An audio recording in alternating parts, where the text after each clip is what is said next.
शुभ संध्या बच्चों। आज हम लोग फिर से कक्षा 9 का पॉलिनोमियल चैप्टर पढ़ने जा रहे हैं।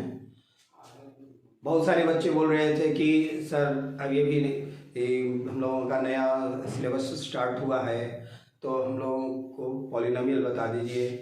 तो मैंने सोचा कि फिर से क्यों ना एक वीडियो बनाई जाए।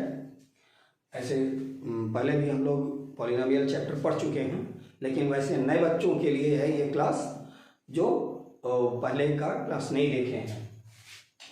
चलिए हम लोग देखते हैं बहुपद। पॉलिनोमियल का हिंदी होता है बहुपद, यानी बहुत सारे पद, बहुत सारे पद। तो बात आती है, सबसे पहले सवाल उठता है कि पद क्या है। पहले तो पद के बारे में जानेंगे कि पद क्या है, तब तो हम लोग बहुपद समझेंगे। टर्म्स, ये टर्म क्या है। तो टर्म बात आती है, उसके भी पहले हमें जानना होगा क्वांटिटीज के बारे में, राशियों के बारे में। क्वांटिटी यानी राशि, क्वांटिटीज माने राशि।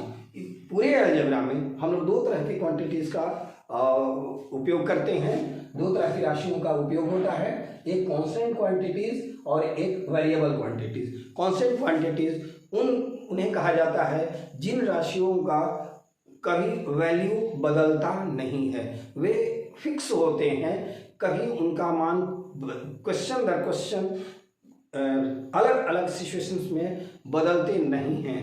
जैसे 1, 2, 3, 4 जितनी भी गिनती की संख्या है, या फिर पूर्णांक है, या परिमेय संख्या है, रेशनल नंबर है, इनका वैल्यू कहीं भी चेंज नहीं होता है। तो इन सबको हम लोग कांस्टेंट क्वांटिटीज कहेंगे। इनका उपयोग करते हैं हम लोग अलजेब्रा में कोएफिशिएंट लिखने के लिए। ठीक है, आगे हम बताएंगे कि कोएफिशिएंट क्या चीज़ है। पहले अभी जाने कि जितने भी गिनती की संख्या है, जितने भी नंबर्स हैं, जितने अंक हैं, वे सभी कांस्टेंट क्वांटिटीज कहलाते हैं। जैसे हमने नंबर यहाँ ले लिया है 2, 3, 5, -7, -1/2, 2.5, √2, √5। इस तरह से हम अलग अलग नंबर्स ले लिए हैं कि चाहे वो किसी फॉर्म में हो, या तो होल नंबर हो, नेचुरल नंबर हो, इंटीजर हो, फ्रैक्शन हो, रेशनल नंबर हो, डेसिमल हो, या रेडिकल में हो, रूट में हो, ये सारे फॉर्म जो है नंबर्स के सारे कांस्टेंट कहलाते हैं। ठीक है। अब वेरिएबल किन्हें कहते हैं। वेरिएबल जैसा नाम से ही है कि वेरी करना यानी बदलना, जिनका वैल्यू जो है बदलते रहता है उनको वेरिएबल कहेंगे, उनको वेरिएबल कहते हैं। तो वेरिएबल में क्या हम लेते हैं, यूज करते हैं जितने भी हमारे लैंग्वेज के जो लेटर्स हैं, जैसे अंग्रेजी अल्फाबेट का कहते हैं तो ABCDEFG पूरे Z तक। अक्सर हम लोग अलजेब्रा में X का और X, Y, Z इन सारे अक्षरों का यूज करते हैं, चाहे AMNP है, PQR है, ABC है, इस तरह के अक्षरों का हम लोग लेटर्स का उपयोग करते हैं अलजेब्रा में। तो इन सभी लेटर्स को वेरिएबल कहते हैं। वेरिएबल क्वांटिटीज को इनसे डिनोट करते हैं, इनसे इंडिकेट करते हैं, सूचित करते हैं। ठीक है। अब बात आती है कि जब कांस्टेंट और वेरिएबल की बात कर लिए राशियों के बारे में, तो उनका जो प्रोडक्ट होता है, यहाँ हमने लिखा है प्रोडक्ट यानी गुणा, मल्टीप्लाई। जब मल्टीप्लाई कर देंगे कांस्टेंट और वेरिएबल का, तो इस तरह से दोनों का सम्मिलित रूप, मिला जुला रूप, यही टर्म्स कहलाता है या पद कहलाता है। तो अभी हम लोग ये समझ रहे हैं कि पद क्या है। तो कांस्टेंट और वेरिएबल क्वांटिटीज के प्रोडक्ट को हम पद कहते हैं, यानी product of constant and variable term, variable quantities is called terms. ये हिंदी में पद कहेंगे, या हम लोग इंग्लिश में टर्म्स कहेंगे, या इनका पूरा नाम कहे तो अलजेब्रिक टर्म कहेंगे, बीजगणितीय पद कहेंगे। ठीक है। तो ये पद हमको, जैसे यहाँ 2 को अगर कांस्टेंट को हम X वेरिएबल के साथ मल्टीप्लाई करेंगे तो 2x आ गया, तो 2x हो गया हमारा पद। उसी तरह 3y 5z -7n -1/2n 2.5p √3q √5a, ये सभी जो हमारे प्रोडक्ट आए हैं कैसे आए हैं, तो कांस्टेंट और वेरिएबल का मल्टीप्लाई किए हैं तो आए हैं, और ये सभी कहलाते हैं पद। ठीक है। अब ये पद अलग अलग रूप के हो सकते हैं।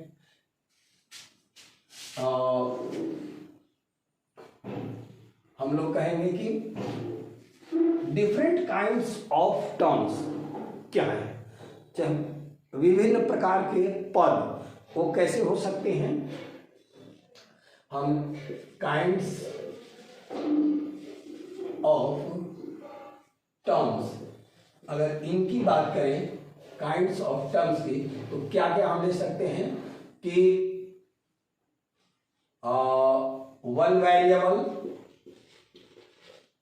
वन वेरिएबल वाले टर्म हो सकते हैं, यानी कि एक चर, इनको हम लोग एक चर वाले पद कहेंगे, एक चर वाले पद।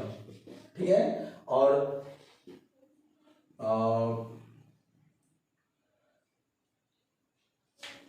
वेरियस मेनी वेरिएबल ना, जैसे टू वेरिएबल भी कह सकते हैं, टू वेरिएबल टर्म्स। तो इसमें क्या, दो चर वाले पद। जनरली ऐसे हम लोग एक वेरिएबल और दो वेरिएबल का यूज होता है, ऐसे तो हम लोग अनेक ले सकते हैं। ये कहें कि मेनी वेरिएबल,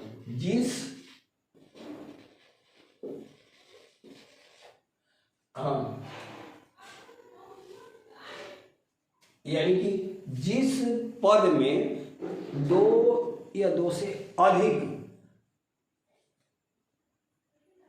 वेरिएबल क्वांटिटीज यानी कि चर राशि मौजूद होती है, उसको हम लोग कहेंगे कि मेनी वेरिएबल टर्म है, मेनी वेरिएबल टर्म या पद। ठीक है। तो इसमें हम लोग क्या लिख सकते हैं, एग्जाम्पल लेना चाहें तो हमको इसमें कह सकते हैं कि हमारा 2x चाहे -5x², 7y 9z, इस तरह के अलग अलग जो इस सब में देख रहे हैं कि हर पद में केवल एक ही वेरिएबल है, केवल एक ही तरह का वेरिएबल है, इसलिए उसको एक चर वाले पद कहेंगे। ठीक है। दूसरा में यहाँ जो लिखे हैं टू वेरिएबल में, जैसे इसमें हो गया कह दिए कि 2xy चाहे 5yz 9mn, इस तरह का हम जो पद लेते हैं ये हमारे दो चर वाले हो गए। फिर मेनी वाले में हम लोग क्या कह सकते हैं कि xyz चाहे -3mnp 7pqr, इस तरह का कि इसमें देख रहे हैं कि दो से अधिक तीन वेरिएबल यूज हुए हैं, तो ये भी टर्म्स हैं, लेकिन इसमें दो तीन वेरिएबल यूज हुए हैं। तो इस कुछ ऐसे भी पद होते हैं और कुछ दो चर वाले भी पद होते हैं और कुछ एक चर वाले पद भी होते हैं। हम लोगों को हर तरह का पद को पढ़ना है, जानना है, नीचे क्लास में भी ऊपर क्लास में भी है। तो अब इन्हीं पदों से जो डिफरेंट काइंड्स ऑफ टर्म्स के बारे में हम अभी समझ रहे हैं, इन्हीं पदों को यदि हम धन चिन्ह के द्वारा, प्लस चिन्ह के द्वारा अगर कलेक्ट कर लेते हैं, एक जगह एक सिस्टम में पिरो लेते हैं, एक सिस्टम बना लेते हैं प्लस चिन्ह के द्वारा, तब उस पूरे सिस्टम को हम क्या कहते हैं, व्यंजक बोलते हैं, एक्सप्रेशन बोलते हैं। एक्सप्रेशन क्या है, किसी भी स्टेटमेंट को, किसी भी स्टेटमेंट को, किसी भी कथन को बीजगणित के रूप में, बीजीय व्यंजक बीजगणित के रूप में व्यक्त करना ही, उसको एक्सप्रेस करना ही एक्सप्रेशन है। तो उसका भी एक कोई डेफिनेट ढांचा होता होगा, तो उसके बारे में हम लोग अभी डिस्कस करेंगे। थोड़ा जगह नहीं है, इसको हम लोग नोट डाउन कर लेते हैं।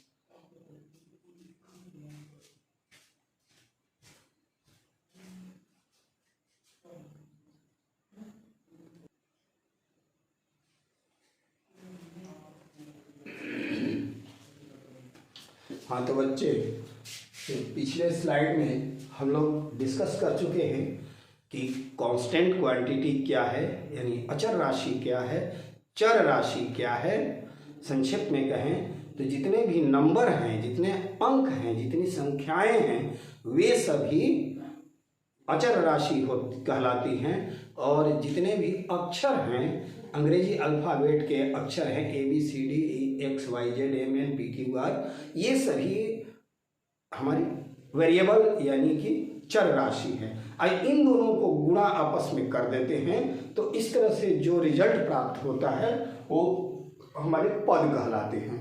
पद भी कई किस्म के हो सकते हैं। एक पद में हमको एक ही प्रकार की चर राशि मिल सकती है, बहुत सारे पद ऐसे भी होंगे जिनमें दो दो चर राशि मिलेगी, बहुत सारे में तीन तीन मिलेंगी, या उससे भी अधिक मिल सकते हैं। तो इस तरह से पद होते हैं। अब हम इसके बाद में जिक्र करेंगे कि व्यंजक की, कि ये व्यंजक क्या चीज़ है। थोड़ा इसको भी, जब हम किसी उद्देश्य को बीजगणित के माध्यम से अभिव्यक्त करते हैं, किसी उद्देश्य को, कोई भी चीज़ का, अगर मान लीजिए कि हम किसी एक सिस्टम के द्वारा हम कहीं गए, बाजार गए और कुछ सेब ले लिए, कुछ केला ले लिए, कुछ अंगूर ले लिए, और जाहिर है कि सबका रेट अलग अलग होगा, अलग अलग दाम होगा, और सबको लेकर हम घर पर आए। घर पर आकर उसका हम हिसाब बताते हैं कि हमारा टोटल कितना पैसा खर्च हुआ।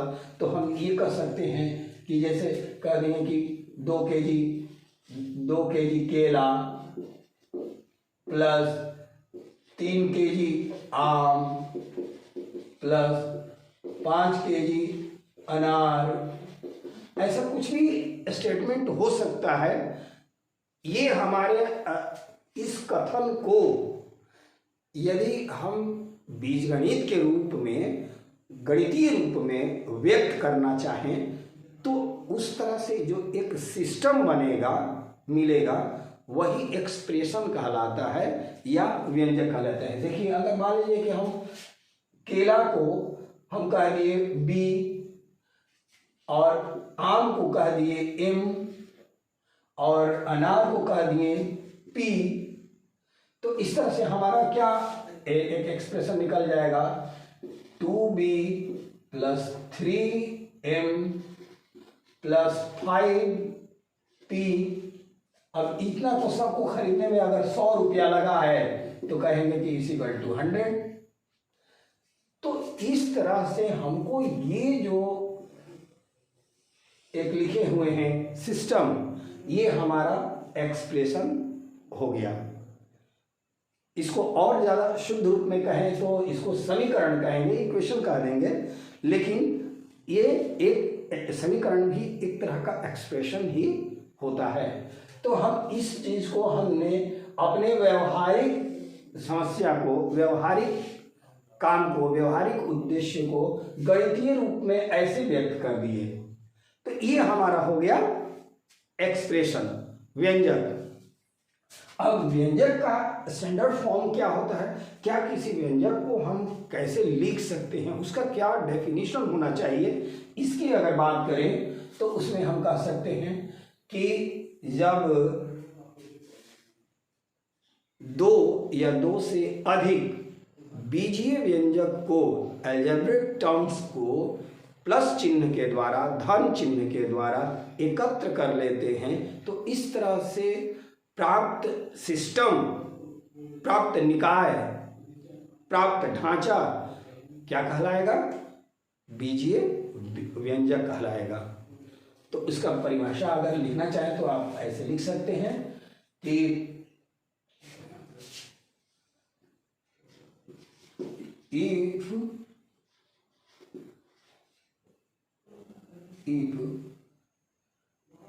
we collect all the given terms by plus, इसको हम लोग प्लस कहें या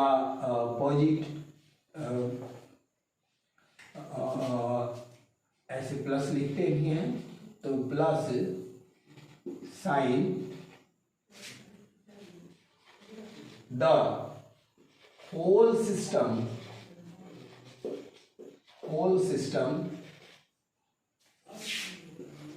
is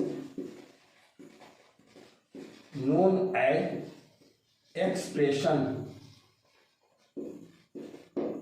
सिंपली एक्सप्रेशन का है या अलजेब्रिक एक्सप्रेशन का है। यहाँ हमने बात क्या कहा कि if we collect all the given terms, जितने भी हमारे पास गिवन टर्म्स हैं, चाहे वो किसी तरह से मिले हो, उनको हम अगर प्लस चिन्ह के द्वारा एकत्र कर लेते हैं तो उनको हम कहते हैं कि ये एक्सप्रेशन है, बीजीय व्यंजक है। अब आप कहिएगा कि सर प्लस चिन्ह के द्वारा आप बोल रहे हैं कि प्लस चिन्ह से, लेकिन हमने तो देखा है कि बहुत सारे इक्वेशन में, एक्सप्रेशन में, व्यंजक में माइनस भी दिखते हैं। तो जरूर वो होते क्या है, जैसे मान लीजिए हमारे पास बहुत सारे टर्म्स हैं, एक हम ले लिए 2x² है, एक टर्म -7x है और एक √3 है।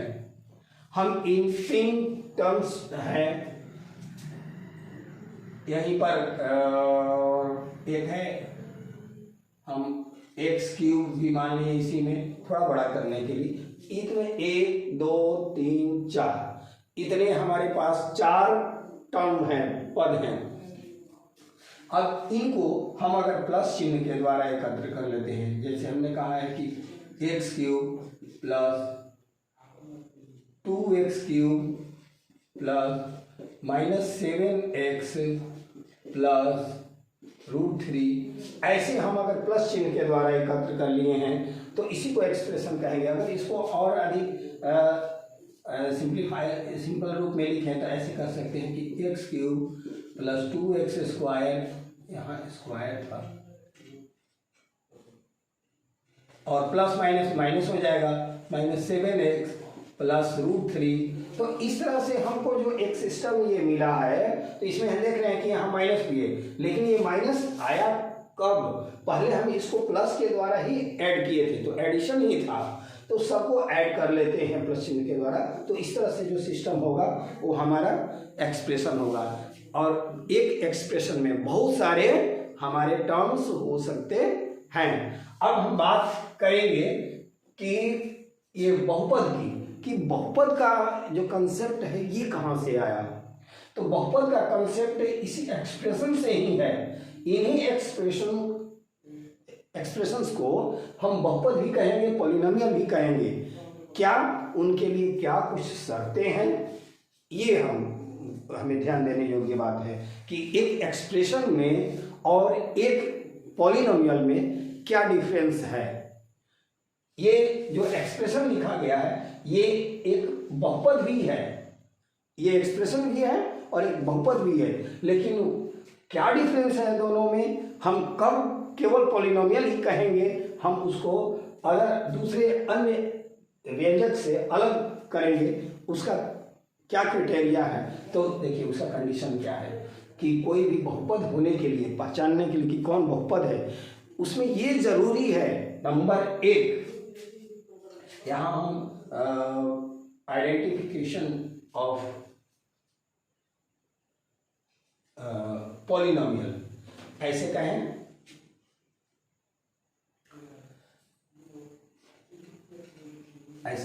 कि इंट्रोडक्शन ऑफ पॉलिनोमियल कहें,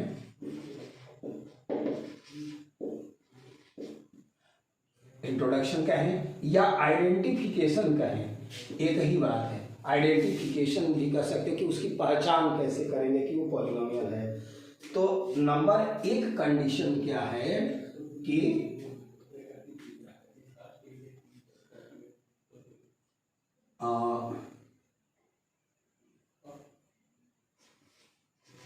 powers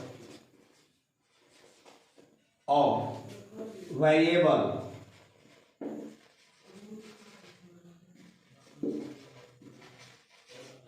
should be positive integer, positive integer. इसका मतलब क्या हुआ कि हमारे जो भी पॉलिनोमियल दिया गया है, जो भी एक्सप्रेशन दिया गया है, उसका देखेंगे कि वेरिएबल का पावर, पावर्स ऑफ वेरिएबल, जो भी हमारे एक्सप्रेशन में, जैसे ये एक्सप्रेशन है तो इसमें वेरिएबल्स का पावर क्या क्या है। यहाँ x का वेरिएबल 3 है, यहाँ x का वेरिएबल का पावर 2 है, इसका पावर 1 है, इसका पावर कुछ भी नहीं है, 0 है। यहाँ पर वेरिएबल नहीं दिख रहा है, यानी कि x टू द पावर 0 कर सकते हैं। तो इस तरह से सबका पावर हम देख रहे हैं कि क्या है कि एक होल नंबर है या पॉजिटिव इंटीजर है, यानी कि धनात्मक पूर्णांक है। 3 प्लस में है, 2 प्लस में है, x का पावर 1 है तो ये भी प्लस में है, ये भी पूर्णांक संख्या है, धनात्मक पूर्णांक है। तो सबका जो पावर्स है वो धनात्मक पूर्णांक होने चाहिए, भले ही उसका जो कांस्टेंट है, उसका कोफिशिएंट है, गुणांक है, वो भले ही वो फ्रैक्शन हो या रेडिकल में हो, रूट में हो, ये चल सकता है। जैसे कि हम उसका एग्जांपल ऐसे भी लिख सकते हैं कि √3y² -5 ऐसे लिखते हैं। ये भी एक एक्सप्रेशन है जो कि पॉलिनोमियल कह सकते हैं। क्यों? क्योंकि यहाँ पर रूट है तो 3 का है, केवल 3 पर रूट है। y का जो पावर है वो 2 है, जो कि एक पॉजिटिव इंटीजर है। और यहाँ 5 है, 5 के यहाँ पर x का पावर हम लोग 0 मान सकते हैं। कोई भी संख्या के पावर 0 अगर आता है तो उसका वैल्यू 1 होता है, यानी कि 5 × 1 तो 5 ही रह जाएगा। तो इस तरह से हमारा देख रहे हैं कि जो भी वेरिएबल यूज हुआ है उस वेरिएबल का पावर जो है वो पॉजिटिव इंटीजर होना चाहिए, धनात्मक पूर्णांक होना चाहिए या पूर्ण संख्या होना चाहिए, होल नंबर होना चाहिए। ये पहला कंडीशन है। दूसरा एक और भी कंडीशन क्या हम ले सकते हैं कि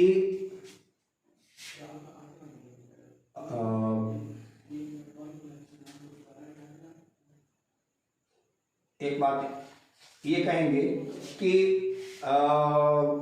इसके जो टर्म्स जो होते हैं वे अरेंज होते हैं या तो उनके डिग्रीज के असेंडिंग या डिसेंडिंग ऑर्डर में। ये बात ध्यान में रखनी है कि जो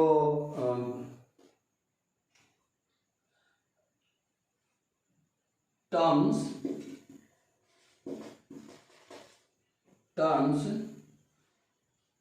of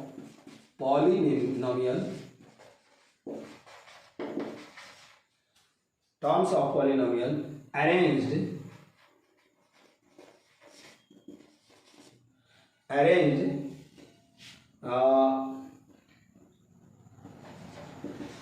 either in ascending or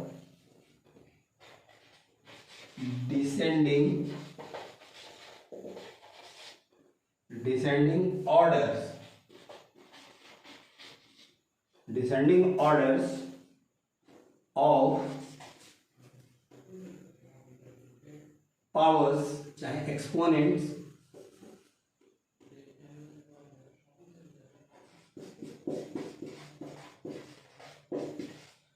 descending exponents of variable जो भी वेरिएबल यूज हुआ है किसी पॉलिनोमियल में, उनका जो पावर्स होते हैं वे असेंडिंग या डिसेंडिंग ऑर्डर में अरेंज होते हैं। ये हो सकता है कि पावर या तो घटते क्रम में लिखे गए हों या बढ़ते क्रम में, जैसे कि हम लोग यहाँ देख रहे हैं कि एक एग्जांपल लिखे x³ + 2x² - 7x + √3। तो यहाँ पावर डिसेंडिंग ऑर्डर में है, घटते क्रम में 3 2 1 0, ये घटते क्रम में है।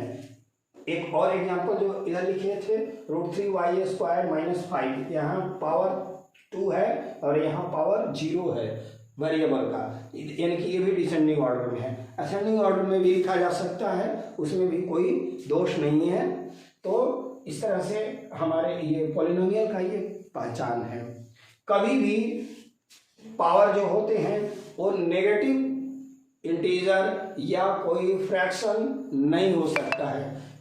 हाँ, कि एक्सपोनेंट्स ऑफ द वेरिएबल, ये हम लोग इसको 3 का ऊपर हम लोग कह चुके हैं। ऐसे आप लिखना चाहें तो लिख सकते हैं कि एक्सपोनेंट्स ऑफ वेरिएबल्स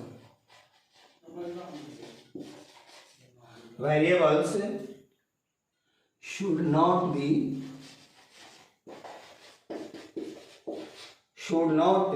be कैसे नहीं होने चाहिए, नेगेटिव और फ्रैक्शन, ठीक है, नेगेटिव या फ्रैक्शन नहीं होने चाहिए। ये जरूरी कंडीशन है किसी भी पॉलिनोमियल के लिए। तो इस तरह से हम लोग पॉलिनोमियल की पहचान कर लेंगे कि ये पॉलिनोमियल है कि नहीं। हम लोग इसके बाद देखेंगे कि डिग्रीज ऑफ पॉलिनोमियल क्या है। डिग्रीज ऑफ पॉलिनोमियल ये हमेशा परीक्षाओं में पूछता है कि डिग्रीज ऑफ पॉलिनोमियल है क्या। इसको थोड़ा ऊपर से मिटाते हैं।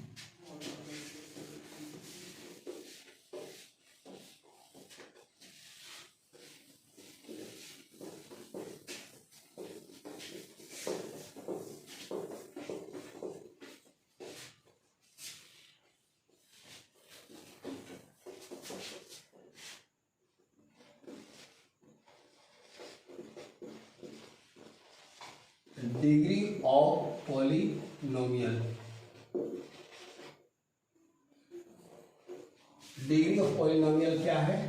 तो डिग्री ऑफ पॉलिनोमियल कहते हैं कि जो भी जिस वेरिएबल में कोई पॉलिनोमियल दिया गया है, लिखा गया है, उसका जो मैक्सिमम एक्सपोनेंट जो होता है वही उस पॉलिनोमियल की डिग्री कहलाती है, वही पॉलिनोमियल की डिग्री होता है।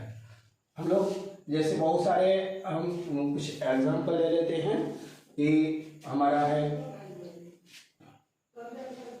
2x³ - 5x² + 7x - 9।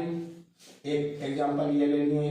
एक एग्जांपल जैसे ऐसे जनरल भी ले सकते हैं कि 2x + 5, फिर और एग्जांपल ले लेते हैं कि 9 + 7m - 10m², ऐसे लिख दिए। तो ये भी इसमें देख रहे हैं कि हमारा x में ये पॉलिनोमियल है, यहाँ भी x में पॉलिनोमियल है, यहाँ भी यहाँ m में पॉलिनोमियल है। तो इनको हम इसमें डिग्री क्या कहेंगे कि इसमें प्रत्येक टर्म का हम डिग्री काउंट कर लेते हैं कि कितना कितना डिग्री है। यहाँ पर एक टर्म है ये, एक टर्म है ये, एक टर्म है ये, एक टर्म है ये, इसका डिग्री कितना 3 है।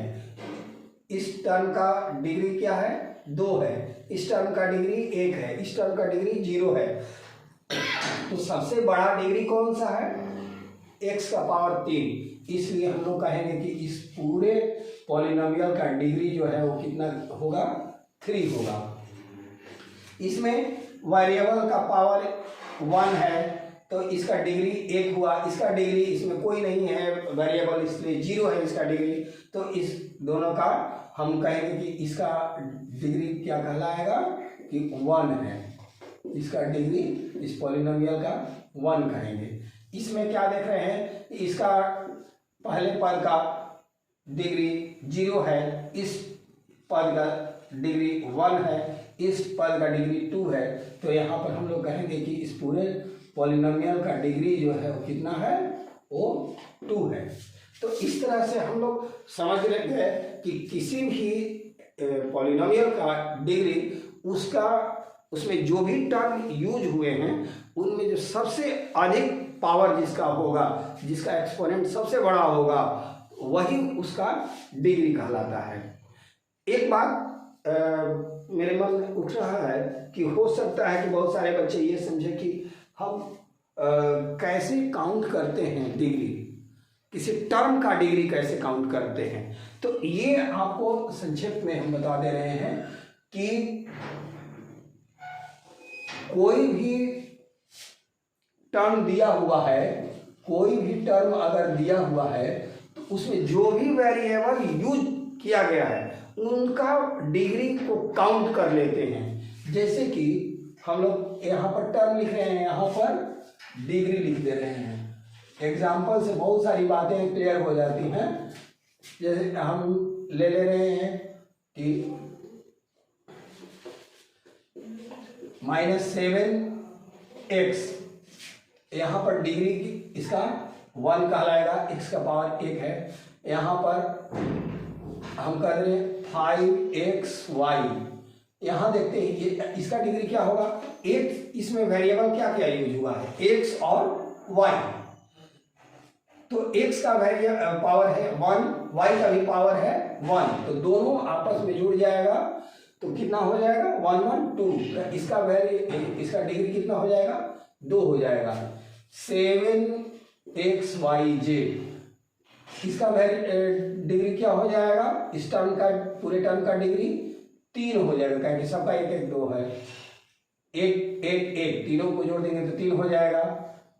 -2x²yz³, अगर ऐसे दिया हुआ है तो इसका डिग्री कितना होगा, x का और 2 y का 1, तो 2 1 3 और 3 6, यहाँ डिग्री क्या हो जाएगा 6 हो जाएगा। इसके साथ जो ये कांस्टेंट टर्म लगा हुआ है उससे हमको डिग्री पर कोई प्रभाव नहीं पड़ता है कि वो नेगेटिव में है कि पॉजिटिव में है, रेडिकल में है कि फ्रैक्शन में है, कोई भी हो, उससे डिग्री पर कोई असर नहीं पड़ता है।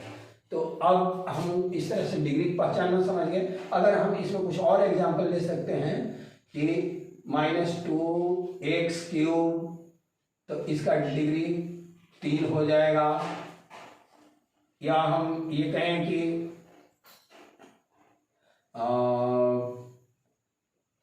x का पावर 5m, x का पावर 5y, तो इसका डिग्री क्या हो जाएगा 5 और 1 6 हो जाएगा। तो डिग्री, ऐसे ही टर्म्स की डिग्री हम पहचानते हैं, और जब टर्म की डिग्री पहचान जाएंगे तो हम ये जो पॉलिनोमियल में यूज किया गया है हमारा वेरिएबल, उसका भी हम पता कर पाएंगे कि किस पॉलिनोमियल का डिग्री क्या होगा। जो मैक्सिमम पावर होगा किसी भी टर्म का, किसी पॉलिनोमियल में बहुत सारे टर्म्स तो यूज हुए रहते हैं, उनमें सबसे अधिक डिग्री जिस टर्म का होगा वही डिग्री उस पूरे पॉलिनोमियल का कहा जाता है। तो इस तरह से मुझे उम्मीद है आप लोगों को समझ में आ गया होगा कि डिग्री ऑफ पॉलिनोमियल क्या है, डिग्री ऑफ टर्म क्या है।